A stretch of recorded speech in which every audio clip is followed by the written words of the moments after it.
Well, there he goes. First time on Southbourne, and he does what I can't do. Hey, well done. Gave him a little spiel about how carp fishing is Nowhere near as good as sea fishing. Right, hello, welcome back to another video. Welcome back to the Seasmith channel. I am back down Southbourne, and I've got a special guest. Someone has caught fishitis, a serious disease that has impacted him quite greatly. Would you want to admit how much you've spent since Chesil? 400 or 500 quid. Yeah, your missus doesn't watch this, so that's all right. She does. She does. But yeah, the carpy has caught the disease, and he is now invested in his sea fishing gear. These rods you can probably see on the side of the camera. They're not mine; they're his. He has got nearly the full setup, and he is back down here with Southbourne at Southbourne with me, seeing what we can catch. So I actually didn't spend much of the summer down Southbourne. I haven't fished it. I know a lot of people avoid it because that's when the tourists come, and it can be a very busy beach. But as we're getting into the winter period, I am keen to spend more time here this winter. Actually, I've actually caught pretty much everything that can be caught here in terms of bass, bream, all your normal congers, pouting, whiting, flatfish, you know, plaice, that kind of stuff. One thing, or two fish that I've never caught off Southbourne, which I clearly doing something wrong, is a ray and a sole, which is kind of two of the fish that it's really known for. So we thought, you know what, Darren wants to try his new gear out. It's a beautiful Friday evening, let's come down here. Two issues. One, I couldn't get any ragworm. I went down Poole Harbour and tried to fish them early this week, and with all the rainwater that we've had, the tides are really small this week, which is issue 2 down here at the moment. I couldn't get any. But we've got loads of sand eel, loads of squid, mackerel, that kind of stuff that we're gonna give a go, see what we can find. And number 2, as I say, it is really small tides, tiny tides in fact. I think we've got about oh, you've got a bite actually, yeah. 60 centimetre tide today, but fingers crossed that isn't gonna.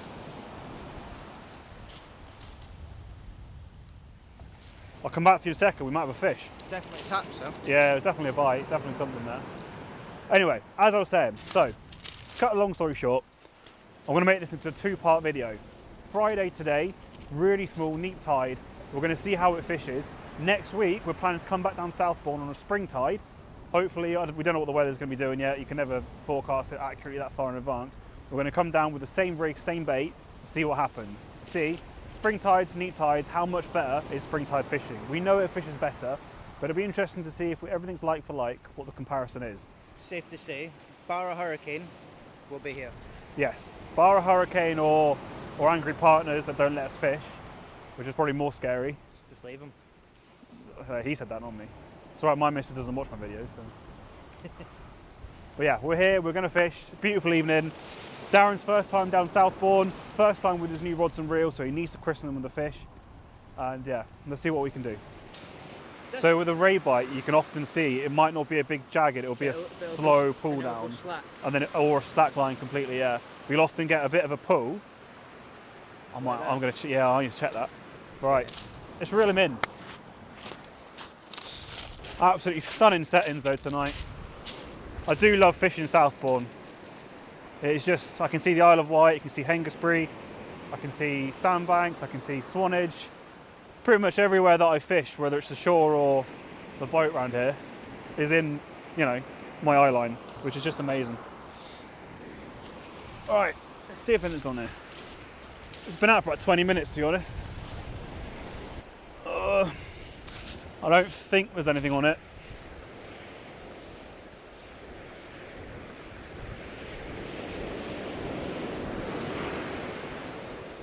No, a little bit of weight. Oh yeah.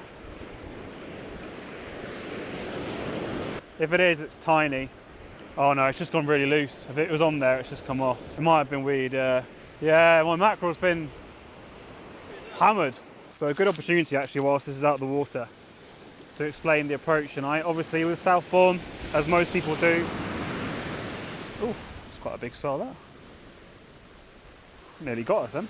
We've gone for one long distance rod and one short distance rod. Hey? I know, some big swells coming in. So on my long distance rod, I've gone for a 2-hook clip down rig. This is actually called, I hadn't seen it before, it's called a bomber rig, which I hadn't seen, which is basically the top hook is really, really long, like probably 3 foot long, and the bottom snood is about 2 foot long. and that one fishes below the lead. But both are clip down rigs. This one's a little bit tangled coming in, but there we go.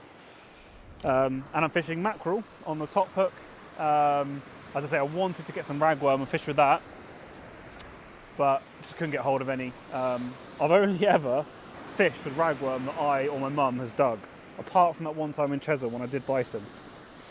Not to say I won't buy from tackle shops, I don't know, got in the habit of digging and using my own bait that I dig myself. But anyway, that's the approach on the distance rod, and on the close one I've gone for a 1 up, 1 down rig, again mackerel and sand eel. We have some squid as well, which we might chuck into the mix. I mean, I've got sand eel squid wraps that I'm using, but I might put some slithers of squid on this other hook. Hoping for some rays. I would love on that mackerel, that's going to fish for all sorts, but I would love to find a turbot. I know it's very rare, it's very few and far between, but because I can't fish for sole, I'm going to give it a go for some turbot.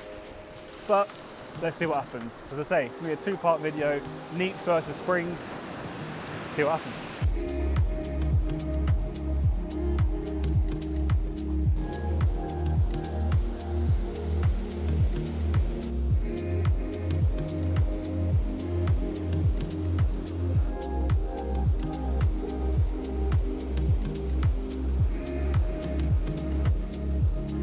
It's probably worth mentioning, if you don't know who Darren is, then I do encourage you to go check out my last video, which is our big trip to Chesil, and you'll know all about him then.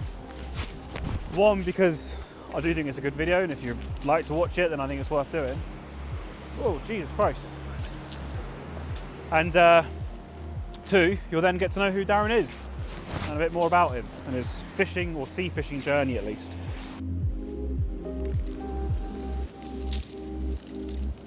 That has come off. Well, first bit of excitement, Darren went to cast, and a tip light that he's borrowed off me went flying into the ocean. We were trying, because he's got his new rods, we were seeing what size will fit his, and that one seemingly doesn't. It hadn't clamped on properly, so I managed to retrieve it, and luckily it's nice and watertight because it still works. But there we go. But we are fishing. We are fishing Southbourne. Probably down there actually with lines in the water now for probably about an hour, hour and a half, with a few bites but no fish to see yet.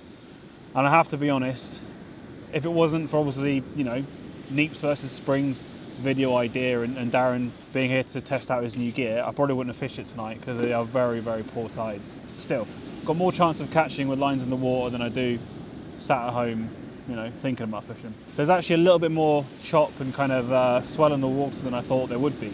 We had flat dead winds forecast, and obviously with the small tide, so I didn't think there'd be that much action or movement in the water, but as normally happens, the wind's doing a lot more than was predicted, so that might help us out a little bit. But yeah, so I mean, targets for me between this week and next week is really to bump into a few rays. Obviously I've caught rays, I've had thornbacks down the back of the needles, off the banks. I've had, in fact my best ever fish was technically this area, this beach. It was more towards the ledge when we were night fishing off the boat. I had a 15-pound undulate ray. So I've had rays in this area, but I've never had one off Southbourne. And I did fish here a fair amount over the winter, but probably not as much as I would have. Well, I fished a lot over the winter, but it was mostly off the boat. But I am going to put a bit more time, I think, over this winter period. I know there'll be tons of whiting and pouting and all those kind of, you know, normal species. I think it'll be fun to do a bit more shore fishing this winter. Obviously, it's just a lot more accessible. The one thing I was explaining to Darren that I do love about this area is, regardless of what the weather and the wind's doing, in this whole area, Christchurch, Poole, kind of bay, you know, if you include like Sandbanks, Poole Harbour, Southbourne, Branscombe Beach, Hengistbury, and then you've got Muddyford and kind of the Run and the inner areas there, no matter which way the wind is going, you can find a sheltered spot to fish, which is actually really cool. So I'm going to make the most of that, and I think do as much fishing as I can over the winter. And of course I'll do some more big trips to Chesil, because why not? I love it. It's only about an hour's drive for me to get to Chesil, and I said to Darren it'd be really good for us to get back down there and do some more Chesil trips, because I feel like he hasn't had the proper experience. He's fished Chesil at its worst and had a ton of, you know, dogfish and pouting and congers and all that kind of, you know, species that the pest fish that people like to call them. I don't like to say that because any fish caught is a good fish, but I feel like he hasn't had the real experience, you know, catching codling, catching triggerfish, catching, you know, some of the really cool species that Chesil can produce. Enough rambling, let's focus on the rods and try and make something of tonight. Well, Darren is off the mark, and this is proof, if ever, that winter is on its way. And he has caught his first ever Southbourne, in fact, first ever in total, whiting. Good little live bait that'll be. What a mate, off the mark. Right, well, first whiting of the year. I haven't caught one yet, obviously, but I have seen a couple of people, I think a few people caught some off Milford the last few days. And that is a clearer sign as any that autumn and winter fishing is definitely incoming. You can actually feel the temperature as well. The temperature tonight, I think it's going to drop to about 4 degrees. It's just cooler. It's definitely getting towards that winter period in terms of the air temperature, and obviously the sea temperature will follow. And of course the whiting will follow too. We're off the mark. At least it's not going to be a blank tonight between us. For me it might still be. Apart from my tuna sandwich, I don't know if I can count that as a fish on the beach.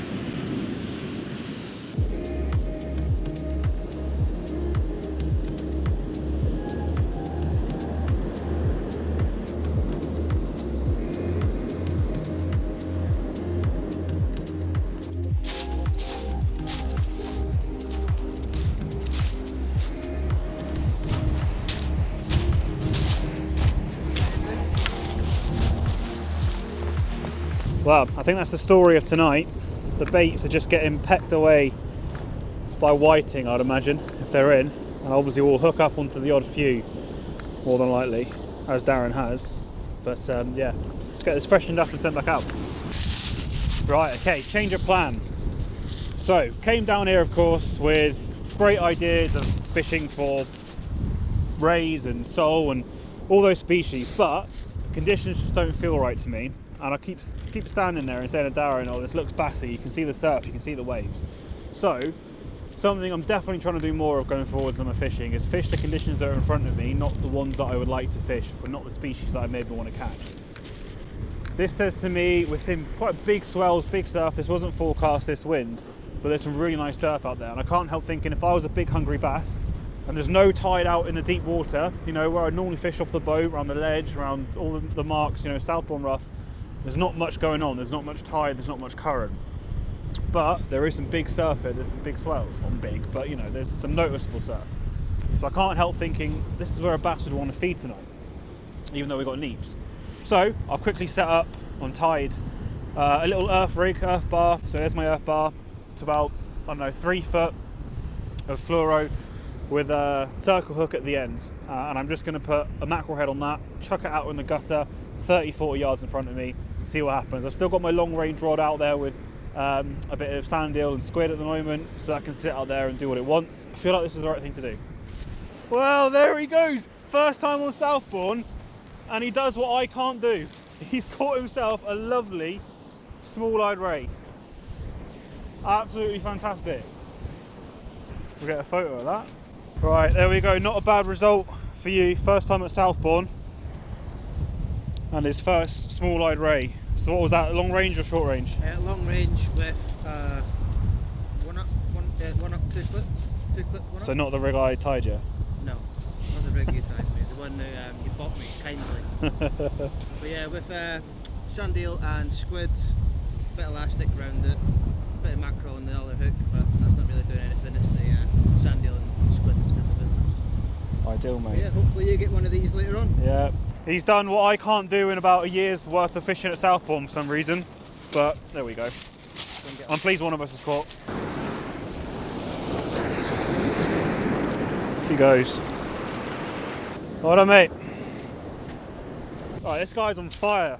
I've not even had to get my rod back in the water from filming him on that last fish, and he reckons he's in again. Yeah, that's a good bend of the rod actually. Might have a nice one here. Yeah. You got another one, mate.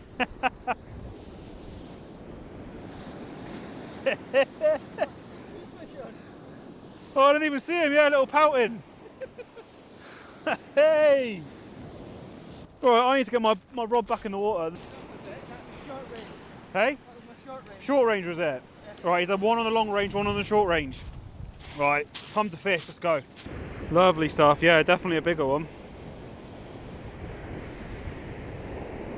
at least I'm not blanking tonight.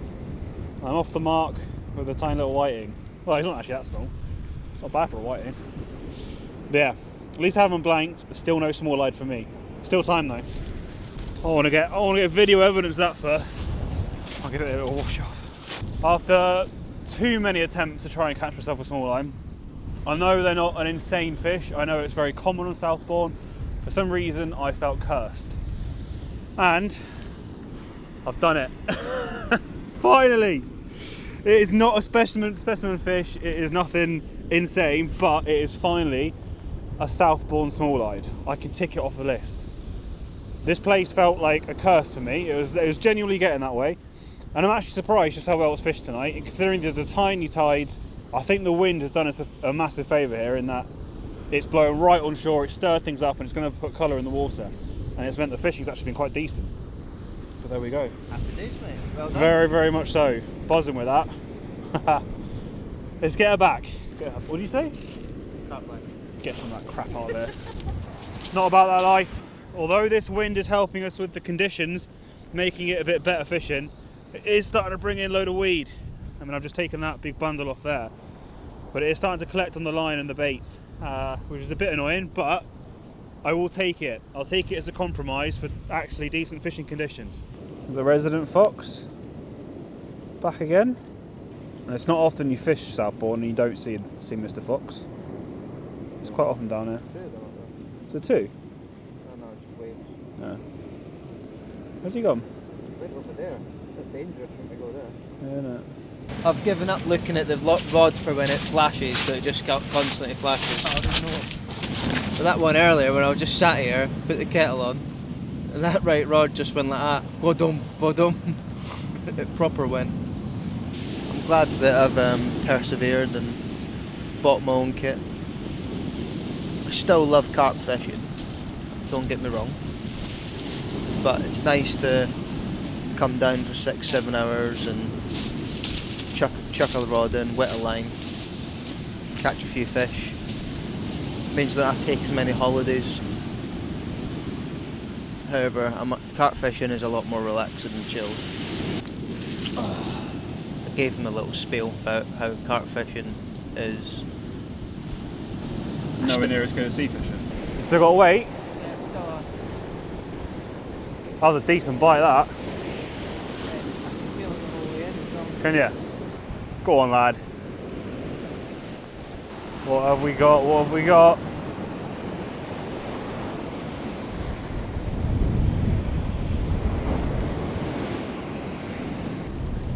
Walk it back if you need to.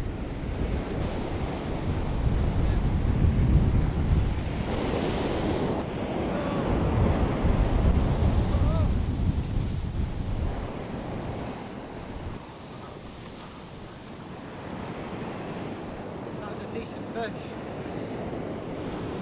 Mate, I don't even know. I didn't even see what it was. Felt like the whole way in. Oh, that is a shame. I think that was a bass. This is really bassy conditions. I think. It felt fucking decent, whatever it was. It's gone straight back where it was. Yeah. Right, well, these winds are doing us an absolute favour. It's come up to nearly 11:30, and we were only going to fish it till 11. But I, on my earth bar rig, had an absolutely massive pull down, like classic bass bite, and went to lift into it. Unfortunately, that circle hook just hadn't set, and no fish, but classic bite. Darren, as you would have just seen in that recording, had a great scrap in, and I think you can just about see on my video, we had it on the shore, and then a wave has just obviously taken, it fell off the hook basically, and it looked like a decent bass as well. But we just passed slack tide, to be honest. But this wind has proper caused some nice surf, some good swell in the ocean, and it looks like the bass are on the feed now. But we've only got 10 minutes left to fish. We do need to get back. So we've got our last kind of baits out, a last gasp attempt for some of these bass that are cruising in this surf. But I did not expect it to fish like this tonight. As I said, tiny tides. Absolute neaps. As I say, I think we've got like 50-60 centimetre tides today, but it's fishing well. chances are next week when we come back, which will be the second part of this video, when we fish the spring tide, well, if it's going to fish like this, it's got some living up to do, but we'll see. We will see. Unfortunately, the night got the better of us, and it soon came time to leave the good fishing behind and head home. With our neat tide scores on the board, all that was left to do was wait 7 days for round 2. Alright, same time next week. Hello again, back to the exact same mark that we were at a week before. It is exactly 7 days later, Friday, on another wet, windy, blustery evening at Southbourne. We've just got down here, exactly the same bay, so pretty much identical conditions in terms of environment that we were at last week. Back with Darren. One condition, he decided to steal my side of the peg, so just let that go for the tip. He wanted the left-hand side because whenever we fish together, the left-hand side has always fished better. But I said I'm having it today. I'm not allowing it. So that's the one difference. The other big difference is we are on a spring tide. So we've got, I think, about 2.2 meters of tide today, whereas last week it was about 60 centimeters. So a big change in conditions, and obviously we're here to see what difference that makes to the fishing. We've got a nice onshore breeze like we did last week. Well, in fact, this week is a little bit stiffer. So in terms of fishing conditions, it looks bob on. It looks good. We've got already quite a few anglers down here, so let's see what we can make of it. We've got sand eel, I've got squid again, cuttlefish actually, we've got some mackerel heads to see if the bass are out to play later. But yeah, fingers crossed for a good evening. Got secret baits as well. I haven't got I've got cuttlefish. It's not secret baits at all, is it? Let's be honest.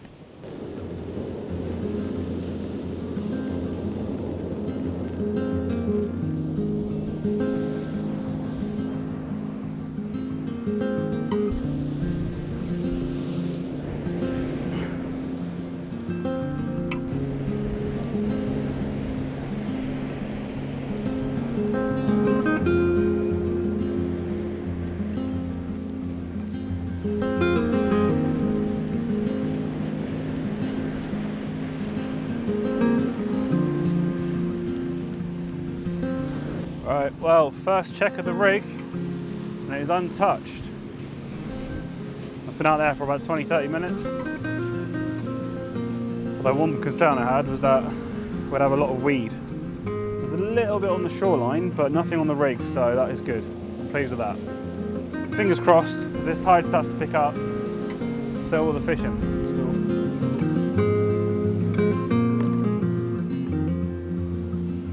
Whilst we've got a little bit of light left still, and the fishing hasn't picked up yet, but fingers crossed it will as the light continues to fade and it gets dark, I thought let's get some grub going, get some dinner going. Best use of our time right now, I think. Now, I can't promise a Lincoln Fish Disco special of amazing food. I think the last one I watched him cook up the other day on Chesil was a katsu curry, and I was like, Jesus Christ. I need to go fishing with you, mate, because it makes a good looking scran. But we're going to go a little bit outside the pot noodle safety zone with a little curry kit. So we've got a classic Balti curry, we've got some beef, we've got some Peshwari naans, a big pan, and some red onions, and a little bit of oil. We're going to pop it all in one pot, and have a nice dinner. Hopefully finish that off, and then we'll get into some fish. Check this out. That is just the onions and the spices and the chilli, and it is already smelling incredible. You excited? Yeah. Right, beef's in, just browning off now.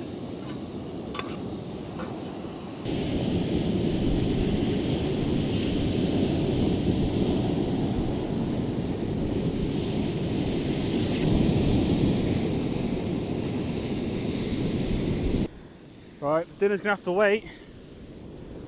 We were just moving back a bit as the tide is ripping in quick, and Darren has got a nice little bass, mate. My first bass. Hey, well done. Lovely little fish. Well looked as well. Yeah, beautifully hooked. Well, look at that hook hold. Holy just, well done, mate. New species. There we go. Right, we know the bass are about them. I'm not surprised with this surf.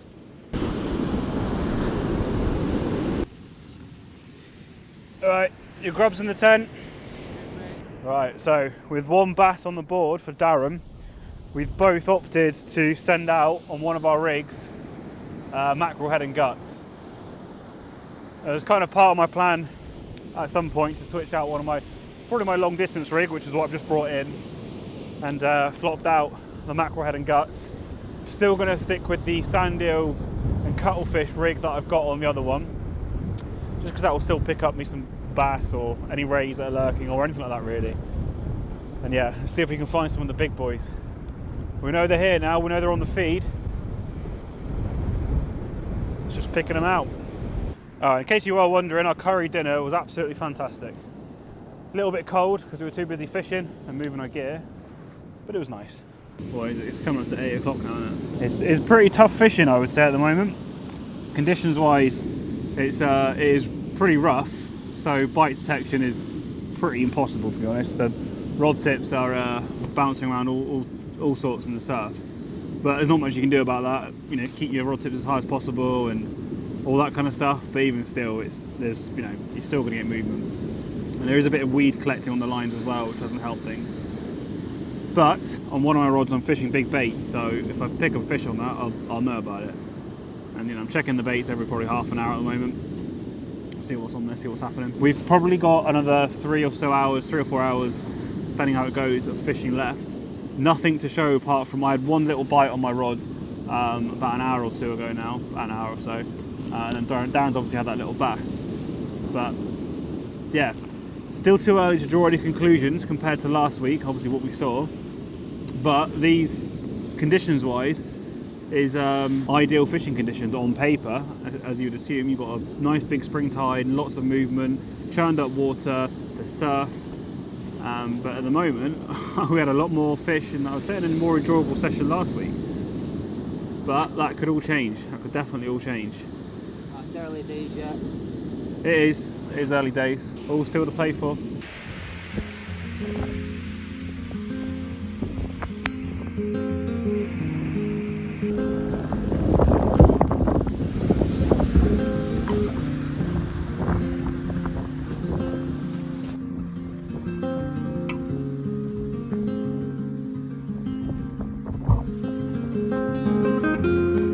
With the bad weather rolling in fast, it made the fishing and even the filming difficult.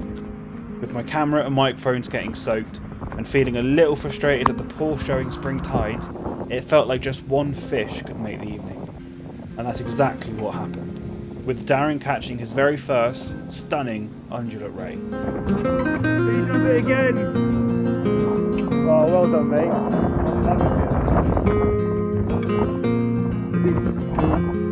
Darren has caught a baby undulate ray from the markings that it's got. So absolutely chuffed for him. And I'm chuffed that it means hopefully our fishing's going to pick up a bit this evening. So there you go, look at that. What an absolutely stunning little fish.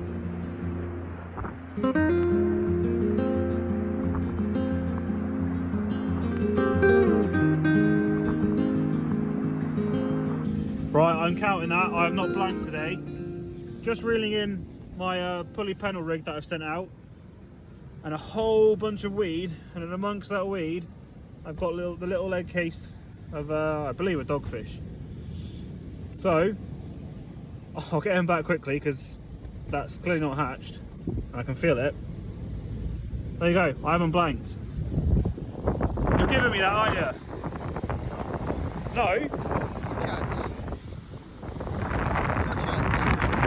Well, we've come up to the top of the tide. We're now fishing our way back down. We've got, I don't know, half an hour, 30-40 minutes into the ebb tide. Still no fish for me. I'm still blanking. Darren obviously had that really lovely ray and he's had his first ever bass. So I'm actually really happy for him. Although it's been difficult fishing and I am yet to get one, although there's still time. It's good to see him bagging some fish and getting them first. But yeah, in terms of tactics at the moment, we both sent out a pulley pennel with still quite small baits actually, sand eel and squid baits. I've actually just used 2 very small sand eel with a bit of squid around them, just to get it out a little bit where this tide's pushed us way up high to the top of the beach. And we've got quite a strong, obviously, wind blowing straight into our face. Trying to cast into it is difficult. So the pulley pennel is just helping us get it behind some of these really churned up breaking waves, although I've still got a 1 up, 1 down rig cast out as far as I can get it, which is kind of, it's holding ground, it's doing all right, but no bites from me yet. Darren's pretty much doing the same thing as well, actually. He's got the same rigs, same tactics, same approach. But yeah, fingers crossed. We've got probably about 30-40 minutes left of fishing. I think we said we'd call it about 11:30, and I really would love to winkle out a fish before then. Got to save the blank.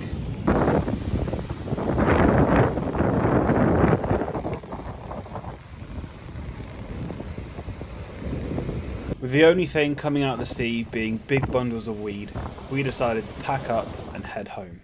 Well, what did we learn after fishing Southbourne 7 days apart, neap tides, spring tides? Well, one thing for sure, whilst tides are definitely important, I really don't think they're the be all and end all. The biggest difference I think between these two sessions, and the biggest thing that's made a difference in the fishing, is the weather conditions. I think the weather conditions are definitely something to really prioritise when thinking about your fishing. But I think most importantly, just get out and fish. Don't overthink it. Last week I thought neap tides, right, okay, this is going to be a really poor session. I think it was going to be flat calm. I know it ended up kind of gusting up, and I think that's what she saved the session, and why I think, weather conditions are really, really important. But I went in the mindset of, yeah, this is going to be a poor session. If we scratch out a fish or two, brilliant. But it ended up being a really enjoyable session. We had multiple species, and it was a good day. Good day's fishing. Tonight, I was looking at the conditions, thinking, right, we've got a nice onshore wind. It's going to be nice and coloured, stirred up, busy, frantic water, big spring tides. Fish will be on the feed, the bass will be out in that surf munching on the whiting and all the bait fish, and it didn't happen. Yes, we had that one little bass, which was nice to see. Really pleased that Darren obviously got into his first ever bass, and that ray, of course, which was a bonus for him too, his first. But yeah, I blanked. The fishing was poor. I think today the weed has killed us. I think that really made fishing difficult, and didn't make it unfishable, because we fished for I think 6-7 hours in total, but it made it really difficult. It definitely was it was gathering on the line, it was masking the hooks, masking the baits, I think, and that was obviously down to that onshore wind that was just stirred up. With those big spring tides, it brought on a lot of weed. Anyway, it was a bit of fun just to compare, the same venue 7 days apart with two very different tides. Overall, it's been good fun. I really appreciate you watching. We've got a trip, me and Darren, to the Bristol Channel soon. We're planning another Chesil trip next month in November. I really want to get Darren onto the codling, so he can tick some of them off at Chesil. And then, as I say, the big Christmas trip to Bristol Channel will be coming up in December. So loads more fishing planned for the next couple of months, loads more action, and of course more content that I'll put on my channel. Appreciate you watching this one. As I say always, if you do enjoy the videos, if you enjoy the content, enjoy the channel, I really appreciate it if you would like and subscribe to the channel. As I say, lots more to come. Anyway, thanks for watching, and I'll see you in the next one.